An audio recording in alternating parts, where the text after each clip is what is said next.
Hello friends, welcome to my channel excellent coaching.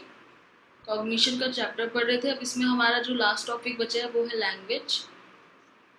और language भी cognition का part होता है, बहुत इंपॉर्टेंट। तो इसलिए हम लैंग्वेज के बारे में यहाँ पढ़ेंगे। और सबसे इम्पॉर्टेंट चीज़ है कि लैंग्वेज को थॉट के साथ कंपेयर करेंगे। जैसे हमने नेचर और नर्चर नर्चर की थ्योरी के बारे में बात की थी, और ये एक डिबेट है जो कब से चलती आ रही है कि नेचर इम्पोर्टेंट है या नर्चर। वैसे ही एक डिबेट और है साइकोलॉजी में, जिसको लैंग्वेज वर्सेस थॉट बोलते हैं। मतलब लैंग्वेज की वजह से हमारे थॉट्स फॉर्म होते हैं या थॉट्स की वजह से हमारी लैंग्वेज बिल्ड होती है। ये भी एक डिबेट है जो काफ़ी टाइम से चलती आ रही है, और जिसका कोई एक मतलब प्रॉपर वो नहीं डिफाइन नहीं कर पाए हैं लोग कि कोई भी अच्छे तरीके से प्रूफ नहीं दे पाए हैं कि लैंग्वेज की वजह से हमारे थॉट्स बनते हैं या हमारे थॉट्स की वजह से हमारी लैंग्वेज आगे बिल्डअप होती है बचपन से। तो यही चीज़ के बारे में अभी हम इसमें भी डिस्कस करेंगे लैंग्वेज के टॉपिक में। तो अब शुरू करते हैं। यहाँ पे लिखा हुआ है लैंग्वेज क्या है। पहले तो language is a system for combining symbols such as words. कुछ चीज़ें कंबाइन करके लैंग्वेज बनती है, जिसके अंदर वर्ड्स आते हैं और ग्रामर होती है। ग्रामर के अंदर बहुत सारी चीज़ें आ जाती हैं, नाउन और प्रोनाउन। फिर लैंग्वेज बोलने का टोन होता है जिसको इंटोनेशन बोलते हैं। तो काफ़ी सारी स्टेटमेंट्स होती हैं, उसके अंदर काफ़ी सारे वर्ड्स होते हैं, उन वर्ड्स के अंदर काफ़ी सारे सिलेबल्स होते हैं। तो ये सारी चीज़ें जॉइन करके एक लैंग्वेज बनती है, जो एक सिंबल होती है अपने अंदर के एक्सप्रेशन को इंटरप्रेट करने के लिए यूज़ होती है, कम्युनिकेट करने के लिए यूज़ होती है। लैंग्वेज अलाउ करती है लोगों को एक दूसरे तक अपनी बात पहुंचाने के लिए। और ये तो क्या यहाँ पे लिखा हुआ है कि इंटरनल मेंटल एक्टिविटी होती है कि आपके दिमाग में क्या चल रहा है, आप अपने लैंग्वेज के थ्रू किसी को बता सकते हो। तो लैंग्वेज एक बहुत इंपॉर्टेंट तरीका है कैसे हम लोग एक दूसरे के साथ इंटरेक्ट करते हैं उससे। अब levels of language analysis, language को इन्होंने डिफरेंट पार्ट्स में तोड़ा हुआ है और उसको एनालाइज करेंगे कि लेवल्स के क्या क्या होते हैं। एक लैंग्वेज के अंदर लेवल्स होते हैं जो। तो सबसे पहले ग्रामर की बात करेंगे, जो सबसे इम्पोर्टेंट चीज़ होती है लैंग्वेज में। और ग्रामर में यहाँ पे इन्होंने एक नाम लिखा हुआ है। अगर किसी भी टाइम साइकोलॉजी में लैंग्वेज की बात हो तो नॉम चॉम्स्की का नाम ज़रूर आता है उसमें, क्योंकि सबसे ज़्यादा अभी तक फ़िलहाल यही माना जाता है कि चॉम्स्की ने जो चीज़ बताई है उसका कोई प्रूफ नहीं है, लेकिन वो बहुत ज़्यादा एक तरीके से सूट करती है सब लोगों के ऊपर। और इन्होंने क्या बोला है कि जब भी बचपन में जैसे बच्चे होते हैं तो उनके अंदर ना एक डिवाइस उनके ब्रेन में, हाइपोथेटिकल डिवाइस होती है, एक्चुअली में नहीं होता, हाइपोथेटिकली कुछ ऐसा होता है जिसको ये लैंग्वेज एक्विजिशन डिवाइस बोलते हैं या एलएडी। वो क्या काम करता है, वो इनको बच्चों को लैंग्वेज अंडरस्टैंड करने में और उसको बाद में प्रोड्यूस करने में हेल्प करता है। और ये चीज़ जानवरों में नहीं होती, सिर्फ ह्यूमंस में होती है। तो चॉम्स्की का ये आइडिया बहुत ज़्यादा लोगों को अभी भी इन्फ्लुएंस करता है, एक्साइट करता है, क्योंकि ये इन्होंने जो चीज़ बोली है वो एक्चुअली में बहुत सोचने वाली चीज़ है। कि जैसे घर में छोटे बच्चे, किसी घर में न्यूबॉर्न बेबी हुआ है और उसी घर में वो न्यूबॉर्न पेट भी लेके आए हैं, समझ लो कोई अपने लिए पेट लेके आए हैं, छोटा न्यूबॉर्न बेबी। बड़ा होते होते बोलना सीख जाता है, लेकिन पेट भी तो बचपन से साथ में रह रहा है। वो पेट जब बड़ा होता है, कोई भी डॉग है या कैट है, वो जब बड़ा होता है वो क्यों नहीं साथ साथ बोलना सीखता। जिस तरह बेबी का ध्यान रखते हैं लोग, उसी तरह पेट्स का भी आजकल तो बहुत ध्यान रखा जाता है। लेकिन इंसानों के अंदर क्योंकि एक डिवाइस है कह रहे हैं, जो कि ऐसे फिजिकली प्रेजेंट नहीं है, इसको प्रूफ नहीं कर पाए हैं, लेकिन एक बोल रहे हैं कि ऐसी चीज़ है जो उनके अंदर पहले से ही होती है, बचपन से ही, मतलब बाय बर्थ होती है, हेरिडिटरी होती है, जो सबको इंसानों को मिली हुई है, जिसको लैंग्वेज एक्विजिशन डिवाइस उन्होंने नाम दिया है। वो चीज़ है जिसकी वजह से हम लैंग्वेज बोल पाते हैं, समझ पाते हैं, और ऐसी चीज़ें भी, ऐसे सेंटेंसेस भी बना पाते हैं जो हमने पहले ना सुने हो। तो ये जो थ्योरी है चॉम्स्की की, ये काफ़ी ज़्यादा फैसिनेटिंग है काफ़ी लोगों के लिए, क्योंकि इसको वो रिजेक्ट नहीं कर पाए। ये ज़रूर बोला है कि ऐसा कोई डिवाइस नहीं है, ऐसा कुछ हो ब्रेन में कुछ भी नहीं है, ये चीज़ तो प्रूफ कर दी है। पर ये चीज़ का अभी तक कोई वो नहीं मिला कि जब एनिमल्स भी अगर रहते हैं वहाँ पे ह्यूमंस के साथ, तो वो क्यों नहीं बोलना सीख जाते। उनके अंदर कुछ या तो मिसिंग है या कुछ तो ऐसा है जो हमारे अंदर है कि हम बोलना सीख जाते हैं, वो बोलना नहीं सीखते। हम लैंग्वेज के रूल सीख जाते हैं, वो नहीं सीख पाते। तो यही चीज़ है जिसकी वजह से चॉम्स्की की थ्योरी अभी भी बहुत ज़्यादा जो है लैंग्वेज की जब भी बात हो डिस्कस करी जाती है। तो ये कहते हैं कि humans have innate ability to understand and produce language through a device called language acquisition device और एलईडी।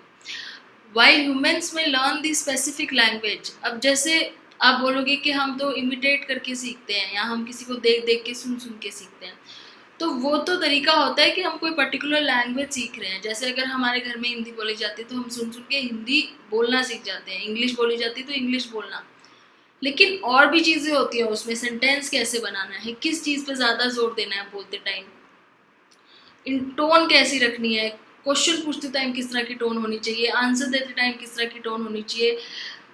ये सब, ये जो चीज़ें हैं ना, ये इमिटेशन से कम आपकी अपनी खुद की एबिलिटी से ज़्यादा आता है। तो लैंग्वेज कौन सी सीख रहे हो वो इमिटेशन से आ सकती है। Through the process of imitation आप ये ज़रूर सीख सकते हो कि इंग्लिश सीख रहे हो, स्पेनिश सीख रहे हो, तो लैंग्वेज हमारे घर में जो बोली जा रही है वो हम ऑब्जर्व करके इमिटेट करके ज़रूर सीख लेते हैं। एंड देन उसके बाद रीइंफोर्समेंट और शेपिंग की भी बात करी गई है। जैसे कि हमने बिहेवियरिज्म में पढ़ा था कि लर्निंग होती है हमारी, लर्निंग में हमें रीइंफोर्समेंट दी जाती है, तो कैसे अच्छे तरीके से बोलना है, कैसे सही वर्ड्स को यूज़ करना है, तो वो सब चीज़ें रीइंफोर्समेंट से, शेपिंग से हम ज़रूर सीख सकते हैं। तो आगे चलते हैं अब इसमें। सो ग्रामर, जो ग्रामर होती है लैंग्वेज की, वो चॉम्स्की कहते हैं कि समवट डिग्री वायर्ड इन होती है हमारे ब्रेन में। ग्रामर को कैच करना, ग्रामर को बोलना सीखना, ये हमारे ब्रेन में कुछ ना कुछ ऐसा सिस्टम होता है कि हम इसको बहुत जल्दी से सीख जाते हैं। और ये ज़्यादातर छोटी एज में ही होता है, बड़े होते होते हमारा ये जो सिस्टम है ये वीक होना शुरू हो जाता है। इसलिए जब बचपन में हम कोई लैंग्वेज सीखते हैं तो बहुत ईजिली हम सीख जाते हैं, और जब बड़े होकर कोई नई लैंग्वेज सीखने की कोशिश करते हैं तो हमें बहुत प्रॉब्लम होती है। So the LAD listens to the language input of an infant's world and then begins to produce language sounds and eventually words। तो ये LAD डिवाइस में जब इनपुट जाता है वो सुनता है, अपने पेरेंट्स की बातें सुनता है, उनकी आवाज़ सुनता है, तो साउंड नोट करता है, वर्ड्स नोट करता है, सेंटेंसेस नोट करता है कैसे बनाने हैं, और वो सब चीज़ें फिर वो बच्चा सीखता जाता है। तो ग्रामर की जब हम बात करें तो ग्रामर के अंदर क्या क्या चीज़ें हम पढ़ेंगे, रूल्स ऑफ जो मेकिंग यूजिंग अ लैंग्वेज होते हैं, उसमें हम सिंटैक्स पढ़ेंगे, उसमें हम मॉर्फोलॉजी के बारे में पढ़ेंगे, उसमें हम फोनीम्स के बारे में पढ़ेंगे और प्रैग्मेटिक्स के बारे में पढ़ेंगे। सबसे पहले सिंटैक्स देखते हैं। सिंटैक्स का मतलब होता है कि हमें किस तरीके से वर्ड्स एंड फ्रेजेस कंबाइन करने चाहिए कि वो ग्रामेटिकली करेक्ट सेंटेंस बने। अगर आगे पीछे कर देते हैं तो सेंटेंस का मतलब ही बदल जाता है। जैसे इन्होंने एक एग्जांपल दिया है, जॉन किडनैप्ड द बॉय। इसका मतलब जॉन ने किसी बॉय को किडनैप किया है।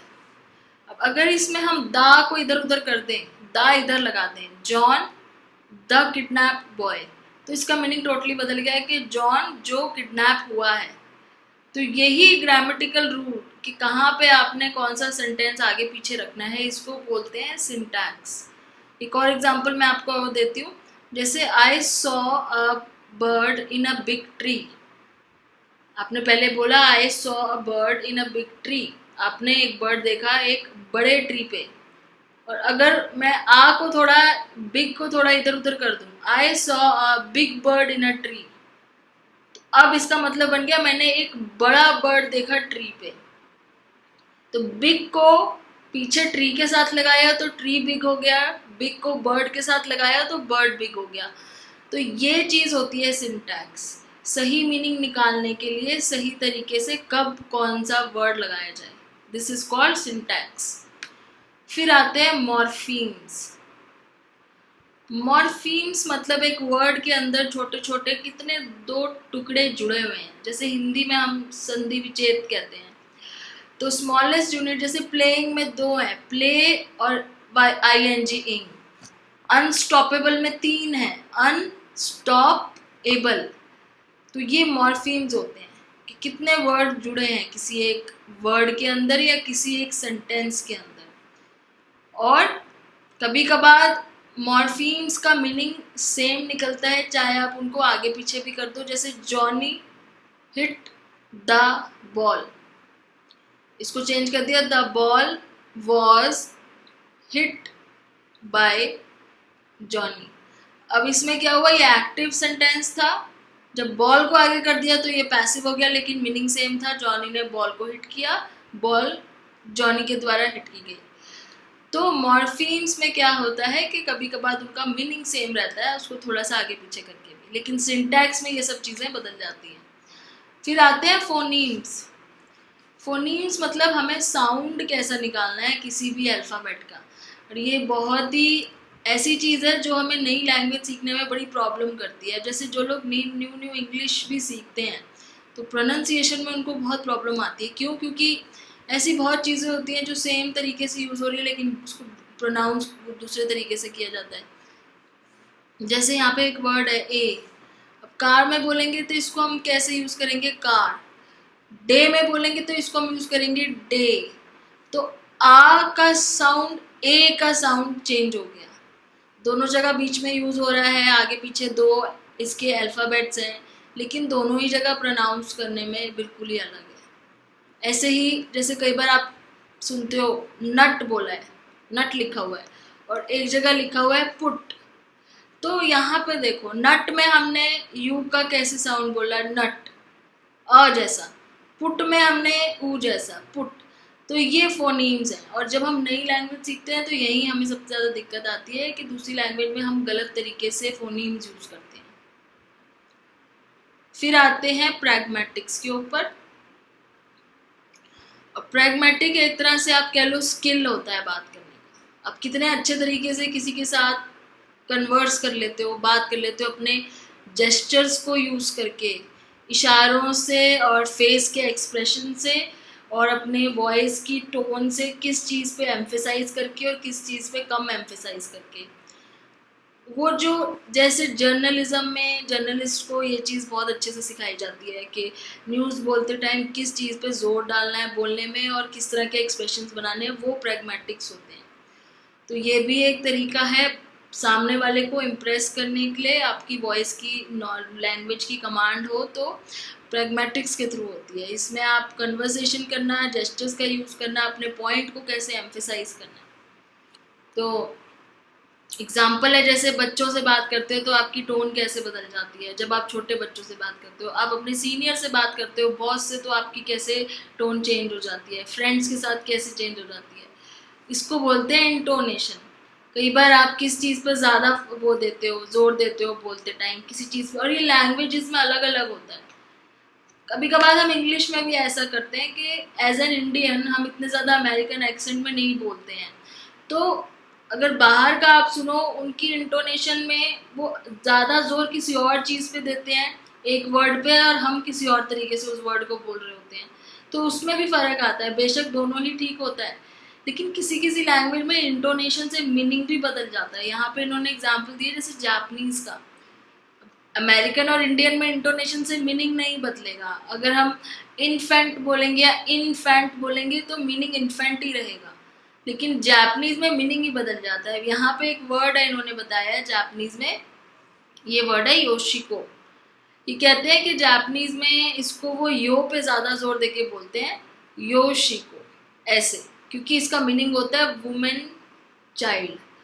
लेकिन अगर हम गलती से इसकी इंटोनेशन चेंज कर दें और शी पे ज़्यादा जोर देते हैं, यो शी को ऐसे बोल दें, तो इसका मीनिंग ही बदल जाएगा, हो जाएगा वुमेन हु यूरिनेट्स। तो इस तरीके से सारी लैंग्वेजेस में इंटोनेशन से मीनिंग ना चेंज हो ये नहीं होता है। कुछ कुछ लैंग्वेजेस में जैसे जापनीज़ है, इंटोनेशन से बिल्कुल मीनिंग भी बदल सकता है। तो बहुत सेंसिटिव होती है कुछ कुछ लैंग्वेज, जिसमें प्रैग्मेटिक्स का यूज़ करना बहुत ज़्यादा ज़रूरी होता है।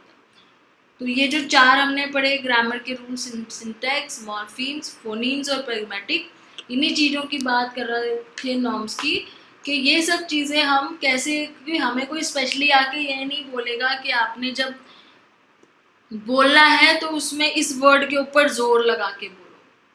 तो लेकिन फिर भी हम थोड़ा सा इमिटेशन से सीख जाते हैं, और बाकी हमारे अंदर एक इन्नेट स्किल होता है उस चीज़ को लर्न करने का। फिर आते हैं वो लैंग्वेज और थॉट वाली डिबेट पे, जो मैं पहले आपको बोल रही थी कि लैंग्वेज से थॉट बनता है कि थॉट से लैंग्वेज बनती है। ये दोनों की डिबेट में जो दो लोग हैं आपस में डिबेट कर रहे हैं, वो ये हैं जॉन पियाजे और लेव वाइटॉट्स्की। ये दोनों हैं जो आपस में डिबेट करते हैं, क्योंकि इन दोनों के व्यू पॉइंट्स बिल्कुल ही उल्टे हैं इसको लेकर। जो पियाजे हैं वो इस चीज़ को मानते हैं कि पहले हमारे माइंड में किसी चीज़ को लेके उसका थॉट बनता है, उसका स्कीमा बनता है, फिर हम उसको बोलते हैं।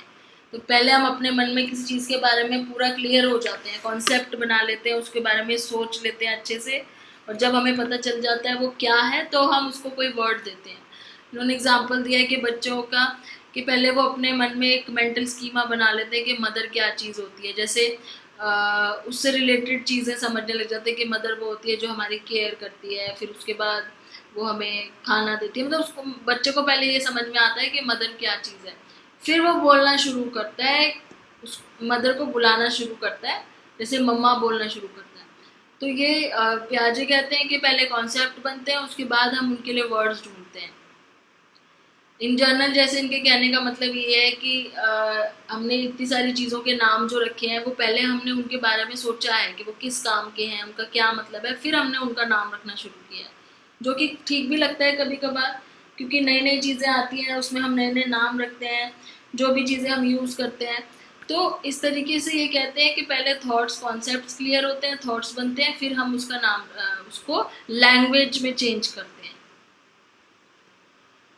पियाजे ये भी कहते हैं जैसे जो छोटे बच्चे होते हैं वो बचपन में अपने आप से ही बात कर रहे होते हैं, वो अपने कॉन्सेप्ट अपने माइंड में अंदर ही अंदर बना रहे होते हैं। वो छोटे बच्चे अकेले में अपने आप से बातें करते हैं, आपने देखा ही है, वो अपने आप खेल रहे होते हैं अकेले बैठ के, तो वो बोलते रहते हैं खेलते खेलते कि ये मेरी डॉल है, मैं इसको खाना खिला रहा हूँ, इस टाइप से। तो उसको ये बोलते हैं कि ये उनका तरीका होता है ईगो सेंट्रिक, इसको ईगो सेंट्रिक बोला हुआ है। ईगो सेंट्रिक मतलब किसी और से मतलब नहीं है, सिर्फ अपने आप से मतलब है। तो ईगो सेंट्रिक वे होता है अपने आप से बात करने का, उनको किसी और की ज़रूरत नहीं होती, वो अपने आप से ही बात करते हैं। और अगर उनको आप किसी ग्रुप में भी बिठा दो, 4-5 बच्चे एक साथ भी बिठा दो, 2-3 साल के जो होते हैं, तब भी वो अपने अपने आप से ही खेलेंगे, अपने आप से, एक दूसरे से बात थोड़ी ना करेंगे बच्चे। मैंने देखा ही है वो एक दूसरे से बात कहाँ करते हैं, बहुत कम होता है कि वो अकेले अकेले अपने आप ही खेल रहे होते हैं। तो जब एक साथ बैठे होते हैं तो भी वो अपने आप से ही बात कर रहे होते हैं, तो उसको उन्होंने कलेक्टिव मोनोलॉग बोला है। तो ये कह रहे हैं कि बच्चे अपने आप से ही बात करते हैं, और ये थोड़ा सा जो है ये इसलिए करते हैं कि वो अपने माइंड में एक कॉन्सेप्ट फॉर्म करने की कोशिश कर रहे होते हैं, और जब धीरे धीरे बड़े होते हैं तो वो जब उनके कॉन्सेप्ट क्लियर होना शुरू हो जाते हैं तो वो उनको लैंग्वेज में बोलना यूज़ करना शुरू कर देते हैं। तो पहले जब अपने आप से बात करते हैं तो बहुत ईगो सेंट्रिक होता है। ईगो सेंट्रिक मतलब एक तरीके से वो अपने व्यू पॉइंट के बारे में अपने आप से बात कर रहे होते हैं। फिर धीरे धीरे बड़े होकर जब दूसरों के साथ शेयर करते हैं, लैंग्वेज का यूज़ करते हैं, तो फिर वो सोशली इन्वॉल्व हो जाते हैं, तो थोड़ा सा ईगो सेंट्रिज्म कम हो जाता है, तो सोशल स्पीच स्टार्ट हो जाती है फिर, और नॉन सोशल स्पीच कम हो जाती है। नॉन सोशल मतलब जो अकेले में बात कर रहे थे। अब ये तो एक साइड थी इस डिबेट की। दूसरी साइड है जो वाइगॉट्स्की बोल रहे हैं, वो बिल्कुल ही इससे ऑपोजिट, एक एक पॉइंट इससे ऑपोजिट बोला हुआ है उन्होंने। वाइगॉट्स्की ने बोला है कि पहले लैंग्वेज बनती है, फिर उसके थॉट्स क्रिएट होते हैं। पहले लैंग्वेज होती है, फिर उससे हमारे थॉट्स बनते हैं। और इतना ज़्यादा वाइगॉट्स्की एक्चुअली इतना ज़्यादा आगे पीछे नहीं कर रहा है। वाइगॉट्स्की ने इसको साइमल्टेनियस ही लिया है, उन्होंने एक साथ ही लिया है दोनों चीज़ों को, कि लैंग्वेज और थॉट्स दोनों एक साथ ही होते हैं और इससे हमारी डेवलपमेंट होती है। फिर भी इन्होंने पियाजे को तो अपोज ही किया है। उन्होंने पियाजे को तो बिल्कुल ही वो नहीं किया कि हाँ कॉन्सेप्ट बनेगा फिर लैंग्वेज, इस चीज़ को तो रिजेक्ट कर दिया था। पर ये कहते थे कि लैंग्वेज के साथ साथ कॉन्सेप्ट भी बनते हैं और ये डेवलपमेंट में हेल्प करते हैं। तो he theorized that language actually help develop concepts and that language could also help the child to learn control behavior। और ये जो ऊपर पियाजे ने बात की थी कलेक्टिव मोनोलॉग की, या जो ऊपर बात कर रहे थे उसकी, अपने आप से जो बात करते हैं ईगोसेंट्रिक स्पीच की बात कर रहे थे पियाजे, उसी चीज़ को वाइगॉट्स्की बोलते हैं कि ये उनकी प्राइवेट स्पीच होती है। ये वो अपने आप से बात कर रहे होते हैं। कॉन्सेप्ट ऐसा कुछ नहीं है कि वो बहुत, मतलब वो चीज़ है ख़राब चीज़ है, नहीं होनी चाहिए और बाद में रिड्यूस हो जाती है। ये सिर्फ उनका एक तरीका होता है अपना बिहेवियर कंट्रोल करने का। वो अपने आप से बात करते हैं, जब ये प्राइवेट स्पीच करते हैं बच्चे, तो उससे वो अपना बिहेवियर कंट्रोल करना सीखते हैं। वो ये सीखते हैं कि मुझे सामने वाले से कैसे बात करनी है, उससे उनको सोशली बिहेव करना आता है। वो ये बोलते हैं, तो ये अच्छी चीज़ है, मतलब ये प्राइवेट स्पीच करनी चाहिए उनको और ये अच्छी चीज़ होती है। जबकि वो पियाजे बोल रहे थे कि बड़ी ईगो सेंट्रिक होती है, ऐसे नहीं होना चाहिए। तो इस तरह से ये वाइगॉट्स्की थोड़ा उल्टा ही बोल रहे हैं उनसे। The language could help also help the child to learn control behaviour including social behaviour. तो कहते हैं वो प्राइवेट स्पीच से अपना सोशल बिहेवियर इम्प्रूव करना सीखते हैं।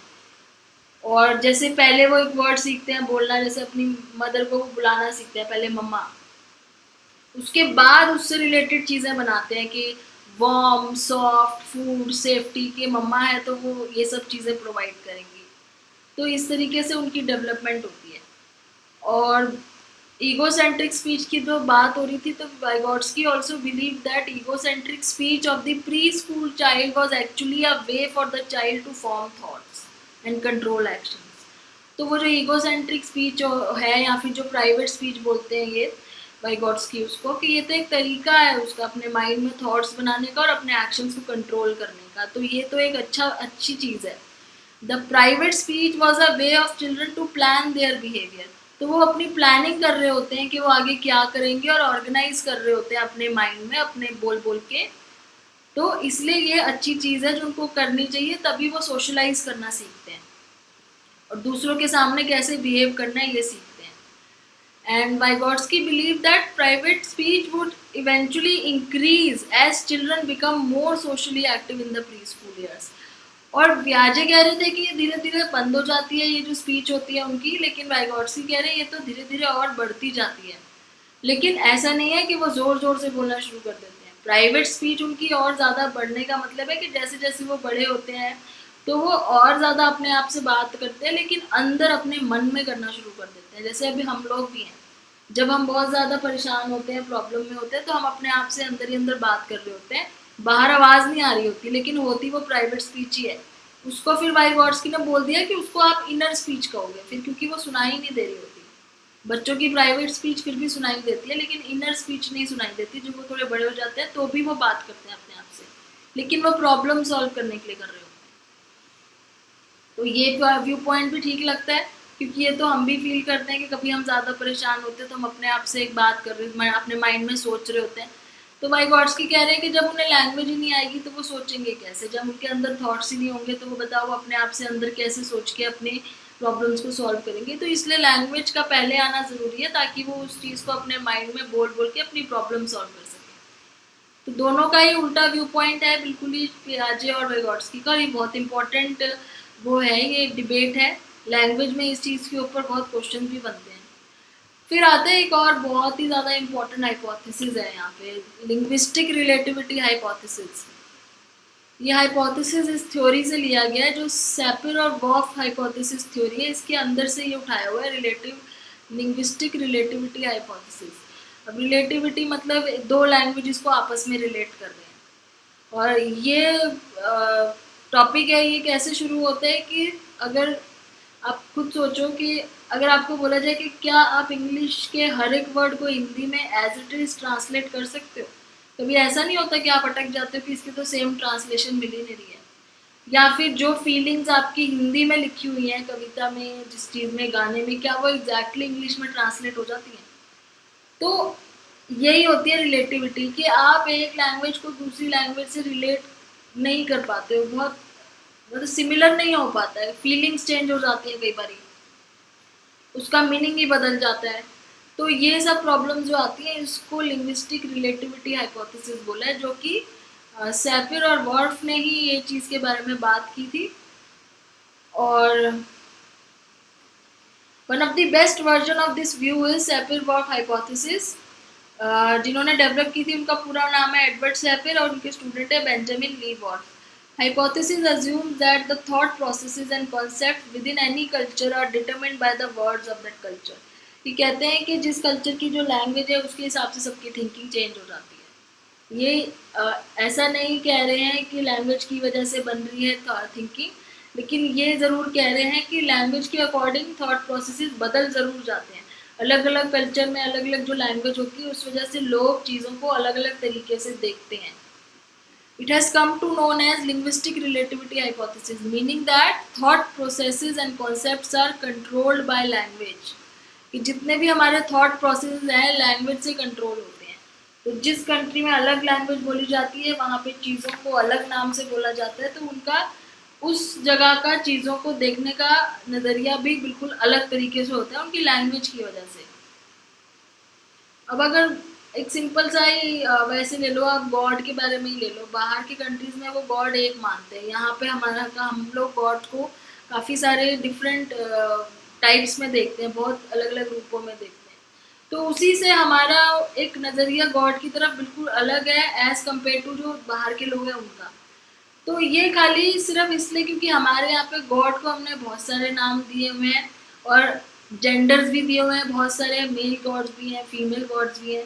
बाहर वालों के लिए गॉड खाली एक कॉन्सेप्ट है गॉड का, उन्होंने उस चीज़ को कोई नाम या कोई ऐसा जेंडर नहीं दिया है।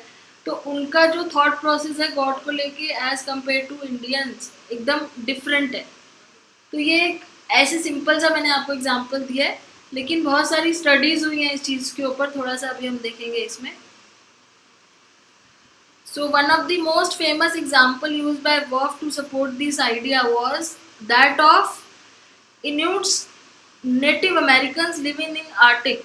तो इन्होंने एक एग्जाम्पल लिया था इन लोगों का। वो कहते हैं कि they have many words for snow. Snow के लिए उनके पास बहुत सारे वर्ड्स हैं। स्नो मतलब जो बर्फ़ होती है, वो उसको काफ़ी सारे नामों से बुलाते हैं। One estimate was 23 different words, whereas other estimates have ranged in hundreds। के मतलब कम से कम 100 के आसपास उनके पास नाम है खाली स्नो को ही बोलने के लिए। तो मतलब वो स्नो को इतने अलग अलग तरीके से देखते हैं, जो कि हमारे लिए खाली एक स्नो एक बर्फ टाइप की चीज़ है, लेकिन हो सकता है स्नो उनके लिए काफ़ी अलग चीज़ें इंडिकेट करती हो। तो इस तरीके से लैंग्वेज की वजह से क्या हुआ, उनका थॉट अलग हो गया स्नो के लिए। कुछ और चीज़ें भी हैं इसमें, जैसे there have been numerous studies by other researchers. For example, in one study, researchers assumed that a language color names would influence the ability of the people who grew up with that language to distinguish among perceived colors. तो जैसे हम लोगों को colour के काफ़ी सारे different नाम पता है, उसमें भी कितनी सारे शेड्स और टिंट्स होते हैं जिनके नाम हमें पता होते हैं, लेकिन कभी किसी कल्चर में हो सकता है कि वो कलर को सिर्फ एक ही नाम से बुलाते हो या दो ही नाम से, तो उनके लिए कलर का परसेप्शन बिल्कुल चेंज हो जाता है। और ऐसे कुछ है भी ट्राइब्स, जैसे यहाँ पे इन्होंने कुछ एग्जाम्पल भी दिया है। आई थिंक ये दिया हुआ है, द मेंबर्स ऑफ दानी tribe who have only 2 name for colours. ये इनके जो दानी ट्राइब है, इनमें कलर्स के 2 ही नाम है, एक है ब्राइट और एक है डार्क। 2 ही नाम से बोलते हैं कलर्स को। तो या तो उनके लिए कलर ब्राइट होता है या उनके लिए कलर डार्क होता है। तो लेकिन अब उनका परसेप्शन तो डिफरेंट हो गया कलर्स के लिए, हमारे लिए तो कलर बहुत टाइप के हो सकते हैं। तो ये भी एक इन्फ्लुएंस थी स्टडी की इस चीज़ के ऊपर, की हाइपोथेसिस के ऊपर। इस वाले कॉन्सेप्ट को कॉग्निटिव यूनिवर्सलिज्म बोला गया है। कॉग्निटिव यूनिवर्सलिज्म मतलब concepts are universal and that influence the development of language. ये कॉन्सेप्ट यूनिवर्सल है और वही हमारी लैंग्वेज को वो करते हैं, डेवलप होने में इन्फ्लुएंस करते हैं। अब इसमें और मेन चीज़ ये थी, जैसे यहाँ पे एक एग्जांपल इन्होंने दिया हुआ है, एक स्टडी करी हुई है, एक और स्टडी मैं डिस्कस कर लेती हूँ आपके साथ, क्योंकि ये कॉन्सेप्ट क्योंकि प्रूवन नहीं है इतना ज़्यादा ना, तो इसको थोड़ा सा समझने में भी हमें थोड़ा सा ऑड लगता है, क्योंकि ये एक्चुअली इतना इसका प्रूफ साइंटिफिकली है नहीं। द पिक्चर, इसमें एक जो स्टडी करी हुई है, in one study researchers showed pictures of 2 animals to preschool children. 2 animals की पिक्चर्स दिखाई प्री स्कूल बच्चों को। पिक्चर किस किस की थी, एक बर्ड था फ्लेमिंगो, एक था बैट। ठीक है, उनको बोला फ्लेमिंगो जो है वो अपने बेबी को मैश करके खाना खिलाता है और बैट उनको दूध पिलाता है अपने बेबी को। फिर उसके बाद उनको एक पिक्चर सबको दिखाई गई ब्लैक कलर के बर्ड की, जो बैट की तरह दिख रहा था, मतलब क्योंकि वो ब्लैक था इसलिए वो बैट की तरह दिख रहा था। आधे बच्चों ने बोला कि वो ब्लैक बर्ड जो है वो एक बर्ड है, और हो सकता है उन्होंने उसको बोल दिया हो कि वो है बैट है, और आधों ने बोल दिया कि ये फ्लेमिंगो लग रहा है। ठीक है, तो half of the children were told that the black bird was a bird बोला था, तो एक्चुअली में फ्लेमिंगो बर्ड है यहाँ पे, while the other children were not, और बाकियों को ऐसा कुछ नहीं बोला कि वो बर्ड है क्या है। When asked how the black bird fed its baby, फिर पूछा अच्छा बताओ ये अपने बेबी को कैसे खाना खिलाता होगा। तो जिन बच्चों को बोला था कि वो बर्ड है, उन्होंने बोला है कि अपने बेबी को मैश करके खाना खिलाता है। क्यों? क्योंकि उनके माइंड में वो बर्ड से फ्लेमिंगो याद आ गया। ठीक है। एंड जिन बच्चों को नहीं बताया था कि वो क्या है, इंडिकेटिंग देन वर्दी, हाँ, जिन बच्चों को ये चीज़ नहीं बताई थी उन लोगों ने ऐसा कुछ बोला नहीं कि वो उसको बेबी को मैश करके खाना खिलाता है। तो ये एक स्टडी है, थोड़ा बहुत जहाँ पे दिखाया है कि उन्होंने उसको एक पर्टिकुलर नाम दे दिया बर्ड का, तो उन्होंने उसको फ्लेमिंगो के साथ जोड़ दिया, उस कैटेगरी में डाल दिया। जैसे कि हमने पढ़ा था कि हम एक, हमारे माइंड में कॉन्सेप्ट होता है, हम कैटेगरी में डाल देते हैं उठा के, और फिर हम सोचते हैं कि जो उस कैटेगरी के लोग कर रहे हैं फिर वो भी वैसे ही करेगा। तो यहाँ बच्चों ने उस बर्ड को उस कैटेगरी में डाल दिया फ्लेमिंगो के, और बोल दिया कि उसकी तरह ही खाना खिलाता है। तो यहाँ पे ये डिसाइड होता है कि भाई लैंग्वेज की वजह से थॉट्स हमारे बन रहे हैं, इसका मतलब तो ये है। तो ये डिबेट बहुत ज़्यादा चलती है कि लैंग्वेज की वजह से थॉट्स बनते हैं, थॉट्स की वजह से लैंग्वेज बनती है, इस टाइप से। सो रिसर्च कंटिन्यूज, रिसर्च चलती है अभी भी इस चीज़ पे। जैसे नेचर वर्सेस नर्चर का टॉपिक खत्म नहीं हुआ है, लैंग्वेज वर्सेस थॉट का भी टॉपिक जो है चलता ही रहता है। कितनी रिलेटिविटी है लैंग्वेज की थॉट से, ये रिसर्च चलती रहती है। किसी और लैंग्वेज में कहते हैं कि टाइम का कॉन्सेप्ट बिल्कुल अलग होता है, वो फ्यूचर पास्ट प्रेजेंट को अलग तरीके से बोलते हैं। हमारे इंग्लिश और हिंदी में फ्यूचर पास्ट प्रेजेंट को हम बहुत क्लियरली डिफाइन करते हैं। ऐसी बहुत सारी अलग अलग स्टडीज़ हैं, लेकिन एक स्टडी ऐसी मिल जाती है जो एक थॉट को सपोर्ट करती है, तो दूसरी ऐसी मिल जाती है जो दूसरे थॉट को सपोर्ट करती है। तो पर्टिकुलरली ऐसी कोई थ्योरी ऐसी नहीं आई है जिसने सब चीज़ को बिल्कुल ही वो कर दिया और बोल दिया हो कि ये चीज़ फाइनल है। फिर एनिमल्स के बारे में बोला हुआ है कि एनिमल्स में लैंग्वेज का क्या है। तो बेसिकली पहले तो चॉम्स्की ने बोल ही दिया था कि एनिमल्स के अंदर कोई ऐसा इननेट एबिलिटी नहीं है लैंग्वेज सीखने की, और वो जो भी सीखते हैं वो शेपिंग के थ्रू, रीइंफोर्समेंट के थ्रू। हाँ, वो कम्युनिकेट ज़रूर करते हैं। कम्युनिकेट कैसे करते हैं? जैसे बीज होती है, डांस करके कम्युनिकेट करती है। स्नेक होता है, रैटल स्नेक, वो साउंड बना के कम्युनिकेट करता है। डॉग ग्राउल करके कम्युनिकेट करता है। वो एक दूसरे को अपनी चीज़ें कम्युनिकेट करते हैं, बट उनके अंदर लैंग्वेज जैसा कोई कॉन्सेप्ट नहीं है। लेकिन जैसे कि हमने इसके फर्स्ट चैप्टर में स्टार्टिंग में एलेक्स पैरेट की बात की थी, हम उनको थोड़ा बहुत रीइंफोर्समेंट से सिखा ज़रूर सकते हैं, लेकिन फिर भी वो सिंटैक्स का यूज़ नहीं कर सकते। कह रहे हैं कि लैंग्वेज वो इमिटेट करके, कॉपी करके वो साउंड निकालना सीख जाए, लेकिन सिंटैक्स का यूज़ नहीं कर सकते कि उनको समझ में आ जाए कि कौन सी ग्रामर कहाँ लगानी है, एक्टिव वॉइस कैसे बनाना है, पैसिव वॉइस, वो चीज़ उनके अंदर कोई एबिलिटी नहीं है। ये चीज़ क्योंकि चिंपांजीज को माना जाता है ना कि ह्यूमन चिंपांजी से इवॉल्व हुए हैं। चिंपांजीज के ऊपर भी ये स्टडी करके देख चुके हैं कि अगर अगर ह्यूमंस चिंपांजी से इवॉल्व हुए हैं तो हो सकता है चिंपांजीज के अंदर ये एबिलिटी हो। पर उनके ऊपर भी जो स्टडी हुई है उसमें यही पता चला है कि वो वर्ड्स लर्न ज़रूर कर लेते हैं। एक ये चिंपांजी है जैसे कांजी, इसको 150 वर्ड्स इंग्लिश के याद तो करा दिए थे, उस पर वो रिस्पॉन्ड भी कर रहा था, बट ऐसी कोई एबिलिटी नहीं है कि वो ग्रामर यूज़ कर सके इंग्लिश की। तो यहाँ पे आपका ये लैंग्वेज वाला पार्ट ख़त्म हो गया। इसके बाद ये समरी ये देख लेते हैं इस टॉपिक की। तो लैंग्वेज एनालिसिस में हमने ग्रामर पढ़ा पहले। ग्रामर में बोलते हैं चॉम्स्की के हमारे अंदर ग्रामर के रूल सीखने के लिए ऑलरेडी एक इनबॉर्न वो होता है, डिवाइस होता है, लैंग्वेज एक्विजिशन डिवाइस। सिंटैक्स जो कंबाइन वर्ड करने के रूल होते हैं, मॉर्फीम्स होते हैं जो उसके वर्ड के टुकड़े होते हैं जिनको ज्वाइन करके वर्ड्स बनते हैं, फोनीम्स होते हैं जो उनके साउंड होते हैं अलग अलग तरीके से यूज़ करने के, और प्रैग्मेटिक्स होते हैं कि हम सोशली कितना अच्छा कम्युनिकेट कर सकते हैं। जैसे उसमें टेकिंग टर्न्स आता है। टेकिंग टर्न मतलब जैसे सामने वाला बोल रहा है तो उसके ख़त्म होने के बाद आप बोलो, लेकिन जनरली बहुत बार ऐसे होता है कि लोग बीच में ही बोल पड़ते हैं आधी बात काट के। फिर जेस्चर्स का यूज़ करो, different types of speaking use करो, कभी वॉइस ऊपर करके कभी नीचे करके। फिर लैंग्वेज और थॉट की डिबेट में हमने पढ़ा कि क्या लैंग्वेज इन्फ्लुएंस करती है थॉट को कि थॉट इन्फ्लुएंस करते हैं लैंग्वेज को। इसमें वाइगॉट्स्की और पियाजे दोनों के ही कॉन्सेप्ट बिल्कुल ही एक दूसरे से ऑपोजिट हैं। पियाजे बोलते हैं कि पहले कॉन्सेप्ट बनते हैं, स्कीमा बनते हैं, तब लैंग्वेज डेवलप होती है। वाइगॉट्स्की बोलते हैं कि लैंग्वेज और कॉन्सेप्ट जो है साथ में ही डेवलप होते हैं, लेकिन फिर भी लैंग्वेज के बाद ही कॉन्सेप्ट क्लियर होते हैं बच्चों को। तो ये लिंग्विस्टिक रिलेटिविटी हाइपोथेसिस भी हमने पढ़ा था, जिसमें सैपिर और वॉर्फ ने ये बोला कि लैंग्वेज के अकॉर्डिंग अलग अलग लैंग्वेज अलग अलग कल्चर में लोगों का कॉन्सेप्ट ही अलग अलग कर देती है, थॉट प्रोसेस सोचने का तरीका ही बदल देती है। और कुछ कॉन्सेप्ट ऐसे यूनिवर्सल होते हैं जो सारी लैंग्वेजेस को अफेक्ट करते हैं, जिसको हमने बोला कॉग्निटिव यूनिवर्सलिज्म। फिर एनिमल्स में देखा गया कि वो कम्युनिकेट ज़रूर करते हैं, लेकिन लैंग्वेज यूज़ उनका जो है वो उस तरीके का नहीं है। ज़्यादा से ज़्यादा जो लैंग्वेज लेवल वो सीख पाते हैं, बोलने की बात नहीं हो रही है, खाली वर्ड्स वगैरह जो कॉपी कर लेते हैं वो 3 ईयर ओल्ड ह्यूमन की तरह कर पाते हैं, उससे ऊपर वो नहीं कर पाते। सिंटैक्स में तो बिल्कुल ही नहीं। तो इस तरीके से ये टॉपिक था लैंग्वेज का।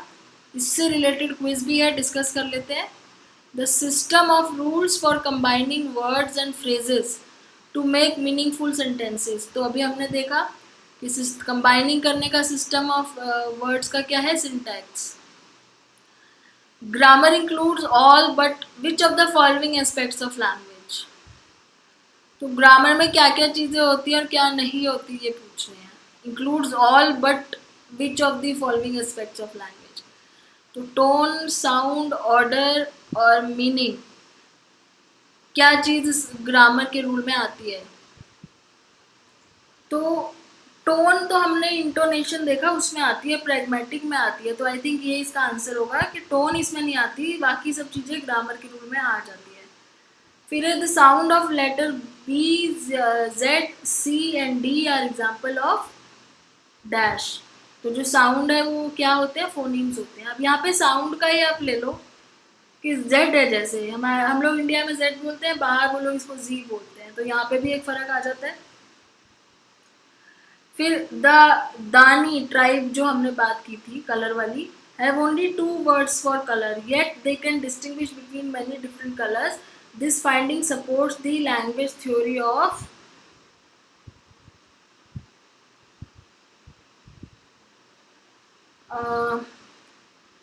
ये कह रहे हैं कि उस ट्राइब में 2 ही तरीके से कलर को बोला जाता है, ब्राइट और डार्क, लेकिन फिर भी वो कलर के बीच में डिफरेंस तो पहचानते हैं। तो ये जो कलर के बीच में डिफरेंस पहचान रहे हैं, ये किसने बोला था, एक बार देख लेते हैं। हमने ये नाम शायद मिस कर दिया ऊपर।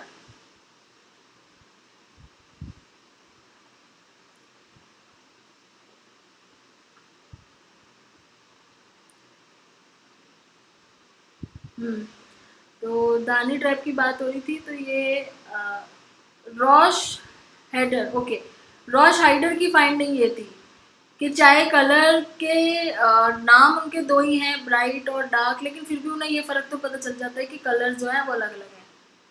तो आई थिंक यहाँ पे आंसर यही आना चाहिए, बट उन्होंने उनके नाम नहीं रखे हुए हैं कलर्स के।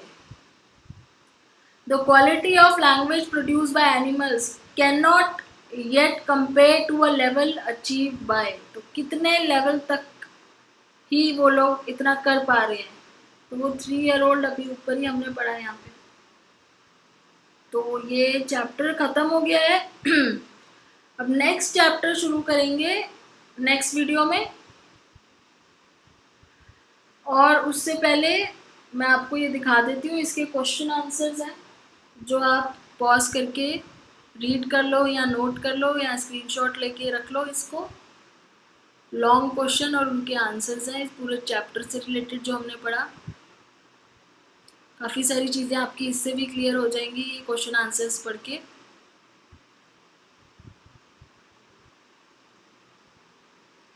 तो ये चैप्टर अब यहाँ पे ख़त्म होता है। Thanks for watching.